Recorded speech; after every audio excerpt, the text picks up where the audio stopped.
Bueno, acá les tengo un problema bastante bonito de magnetismo, pero con un poco de movimiento armónico. Bueno, resulta que hay un dipolo magnético en un campo magnético uniforme que se desplaza con respecto a su posición de equilibrio y se libera. Entonces, claro, lo que va a hacer el dipolo va a ser empezar a oscilar de un lado para el otro como si fuera un péndulo de torsión en movimiento armónico simple. Imagínese que el dipolo es una aguja de una brújula, un imán de barra ligero con un momento μ y un momento de inercia I en torno a su centro, montado en un eje vertical y un campo magnético externo horizontal. Bueno, encuentre la frecuencia de oscilación si su frecuencia es 0,680 Hz en el campo magnético local terrestre con una componente horizontal de 39,2 microtesla. ¿Cuál es la magnitud de un campo magnético donde su frecuencia de oscilación sea 4,90 Hz? Bueno, primero vamos a empezar con una sencilla analogía, ¿verdad? Okay. Y de hecho, esto me acuerda un poco lo que es la estructura del átomo, la clásica, aquella estructura de Bohr que uno tal vez vio en la escuela, pero que ya en física un poco más elevada, física nuclear, física moderna, etcétera, pues estudian con un poco más de detalle, ¿sí? Y es que lo que pasa es lo siguiente. Resulta que cuando tenemos, por ejemplo, un núcleo de un átomo y tenemos un electrón aquí dándole vueltas, ¿verdad? Él hace una trayectoria alrededor. Y resulta de que cuando el electroncillo se mueve, pues se mueve con una velocidad v, ¿verdad? Estamos hablando a nivel atómico, ya vamos despacio. Y resulta de que como él está haciendo un movimiento circular, ¿verdad? Estamos con el modelo de Bohr. Si él hace un movimiento circular, aparece acá un momentum angular, ¿ok?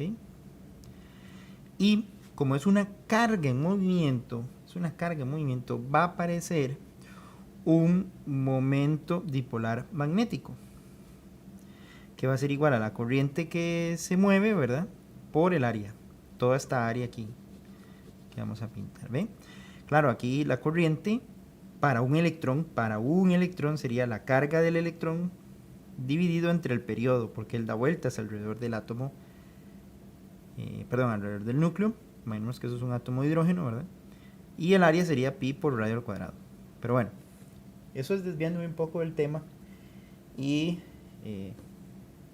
metiéndome a lo que es física moderna.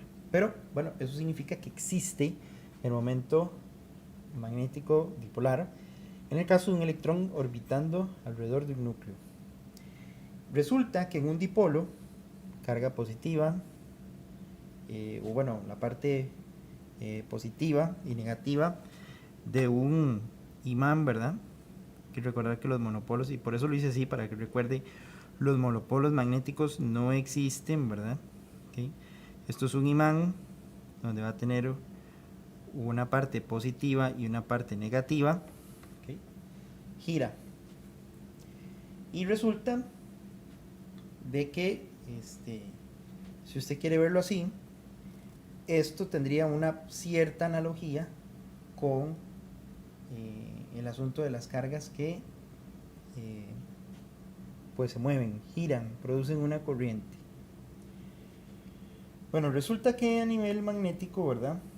Nosotros vimos, digo vimos porque tuvieron que haberlo pasado por ahí, si no es una clase que con todo el gusto podría dar, que hay una espira con corriente, ¿verdad? Una espira con corriente, en el cual hay una corriente que circula por esta espira, qué sé yo, en esta dirección, ahí va la corriente. Y si usted viene y mete esa espira dentro de un campo magnético, esa espira empezará a existir ahí un torque que la empezará a rotar. Y ese es el principio básico de los motores de corriente alterna. Bueno, resulta de que en un dipolo se puede usar exactamente la misma fórmula que en una espira con corriente. Resulta de que el torque es igual a el momento dipolar magnético por el campo magnético. ¿Okay? Recordemos que esto es una fórmula vectorial. ¿Okay? Entonces significa que tiene que cumplir, en este caso, la ley de la mano derecha. Pero si nosotros no queremos ver esta fórmula de torque en su forma vectorial y tal vez queremos verla en su forma escalar, recordemos que un producto cruz se define como μb por el seno del ángulo, que sería el ángulo entre el momento dipolar magnético y el campo magnético de la espira con corriente, que es exactamente lo mismo a tener este dipolo magnético metido en un campo magnético uniforme. ¿Sí? Podríamos decir que hace como una espira con corriente, funciona parecido. Entonces eso significa que aquí ya dejamos de ver la fórmula desde el punto de vista vectorial y ahora ya tenemos una fórmula desde el punto de vista escalar. Esta fórmula que está aquí podemos convertirla en μb por zeta, por el ángulo. ¿Cómo es que eso se hace? Bueno, muy fácil. En la teoría de oscilaciones resulta de que, y ojo, vea, aquí recordamos un montón de cosas. Un péndulo, imagínense una cuerda amarrada con una bolita, ¿okay? Y este péndulo va de un lado para el otro, ¿verdad?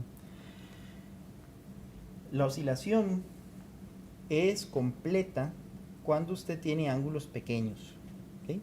Cuando este ángulo aquí es pequeño. Y eso se debe a que, pues, ahí se estaría eliminando un poco, o se estaría eliminando totalmente, por ejemplo, la fricción con el aire. Si nosotros hacemos esto con un ángulo grande, por ejemplo, en la luna, con este péndulo en la luna, ese ángulo es grande, bueno, no hay ningún problema. En la luna el péndulo volverá a llegar a mi mano. Pero si yo hago esto con un ángulo grande aquí, una bola amarrada a una cuerda y la lanzo, no va a llegar otra vez a mi mano por el rozamiento con el aire, ¿verdad? La fricción con el aire.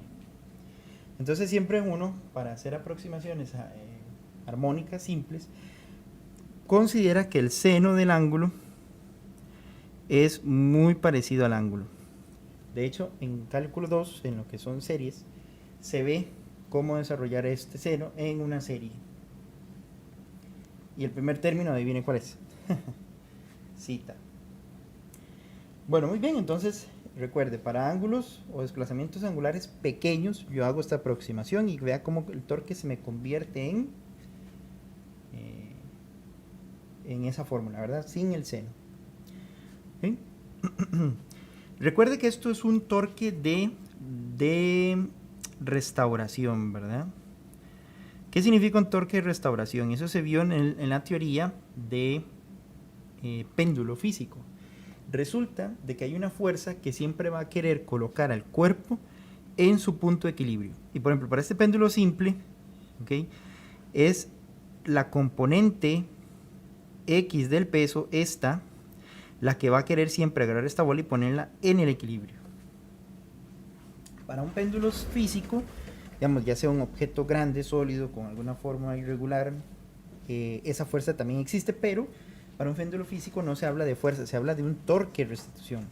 Entonces es normal que aquí, como es un torque de restauración o restitución, haya un menos. Porque es una fuerza que siempre, o un torque que siempre quiere poner al cuerpo en su punto de equilibrio. Y si nos devolvemos a física 1, resulta que torque es igual a inercia del cuerpo que gira por su aceleración angular. Eso pertenece a tema de física 1. Y entonces resulta que, claro, si empezamos a meter aquí menos μ por b por zeta es igual a i, y esta aceleración angular, recordamos la teoría de rotación igual de física 1, es la segunda derivada de zeta con respecto al tiempo. Resulta que cuando llegamos ahí podemos hacer lo siguiente. Podemos Ve acá. Podemos pasar este señor para acá. Mu b entre i. Zeta por, bueno, perdón, igual a la segunda derivada de zeta con respecto al tiempo. Y vea qué curioso. Esta fórmula, si nos devolvemos a la teoría de oscilaciones de péndulo físico, esta es la ecuación de un movimiento armónico simple para un péndulo físico. La segunda derivada de zeta con respecto al tiempo, zeta, y esto que está aquí adelante sería la frecuencia angular al cuadrado. Mu b entre i. Sin el menos, porque recuerde que el menos es la dirección de restauración. Bueno, entonces eso significa que si yo vengo y despejo w, que sería la raíz de mu b entre i, y recuerdo que, por ejemplo, frecuencia angular se puede convertir en frecuencia natural haciendo 2pi por f, puedo venir y despejar la frecuencia natural. Recuerde, esto está en física 1. Es la teoría de movimiento circular. Bueno, y esto también está en lo que es la teoría del movimiento armónico. Y llegamos a esto, vea qué interesante. La frecuencia va a ser igual a 1 entre 2pi por la raíz de mu b entre i. Y aquí es donde encontramos la frecuencia en Hertz. ¿Ve? Ahora, hay un detalle con la famosa brújula que viene y dice ahí, ¿verdad? Esto ya sería la frecuencia, ¿ok? Esa es la frecuencia. Resulta que si la brújula, ya lo veo oscilando, ¿verdad? De un lado para el otro. Es algo muy curioso porque si usted aumenta el campo magnético terrestre, aumentaría la frecuencia de oscilación. O sea, si aumenta el campo magnético terrestre, se ve la aguja haciendo esto. ¿Ve? Y curioso es porque si usted aumenta, por ejemplo, la masa de la aguja, la frecuencia disminuye. Claro, una aguja más pesada le costará más moverse. Ese es el principio básico de la inercia rotacional. Bueno, y para resolver la parte numérica de acá, si la frecuencia es esto con este campo magnético, ¿cuál es el campo magnético con esta frecuencia? Yo haría una cosa. Como estamos metidos en la misma tierra, en la misma fuente de campo magnético, puedo hacer lo siguiente. Es decir, la frecuencia en el punto 2 entre la frecuencia del punto 1. Puedo hacer una división de frecuencias. Como las tengo las dos, quedaría maravilla. 1 entre 2pi por la raíz del campo magnético, bueno, mu, por el campo magnético 2 entre la inercia, dividido entre 1 entre 2pi por la raíz de mu entre el campo magnético del punto 1 entre la inercia. La inercia y el momento dipolar magnético son iguales para la aguja. Lo único que va a cambiar son los campos magnéticos en los puntos diferentes donde yo voy a medir. Por lo tanto, esto se elimina, son iguales, y me quedaría que frecuencia 2 entre frecuencia 1 es igual a la raíz de B2 sobre la raíz de B1. Cuando uno estaba en física 2 y veía el asunto de las frecuencias en tubos, frecuencias sonoras en tubos de resonancia, me parece una fórmula muy parecida a esa. Bueno, entonces, elevando al cuadrado, ya esto es mate básica, elevamos al cuadrado. Para despejar, en este caso tenemos que despejar B2, quiero despejar B2, entonces, vamos a ver, despacio, entonces sería, cuidado aquí, 39,2 por 10 a la menos 6, porque estamos hablando de frecuencia, estamos hablando de micro, y ahora sí, la división de las dos frecuencias, que sería los 4,90 Hz entre los 0,680 Hz al cuadrado, eso sería B2. Y entonces yo ya lo metí aquí en la calculadora. Eso me daría que B2 es igual a 2,04 por 10 a la menos 3 Tesla o 2,04 mili Tesla.